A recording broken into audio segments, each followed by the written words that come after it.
Елате да си изпием кафето заедно или да проверим колко работа бих могла да събера в първия един час от деня си. Започвам с изрязването на още няколко чифтълбици, които съм си оставила за довършване от вчера. Ще се постарая да ги довърша още днес, за да мога да ги кача заедно с едни чанти, които съм планувала да нарисувам по-късно днес. И на този етап от рязането единствената мисъл в главата ми е, че преди Коледа трябва да си купя плотър. Но оставаме само с мисълта и продължавам да режа картончетата за обиците. Поне да можех да използвам гилотина, но не, аз мога да режа единствено и само с ножица. Време е да заоблим мъглите и да пробием дупки. И минаваме на перфорирането на шринк пластмасата, така да имаме дупки за обиците.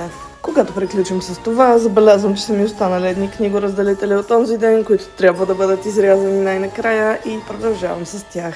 Естествено, любимият ми модел, който свършва най-бързо. Решавам да си изрежа 5-10 бройки от него, колкото да имам някакви налични, ако някой реши да поръча. Изрязвам ги, заоблям и мъглите и ги прибирам на стойката си. Тези стойки са от Plesio и силно ги препоръчвам, ако имате подобни книгоразделители, които нямате къде да съберете. И продължаваме с подготвянето на няколко кутии за книгата ми за оцветяване. Книгата за оцветяване е все още налична, цената е 18 лева и може да бъде поръчана на лично съобщение тук или в Instagram. А аз отивам да изпращам пратки.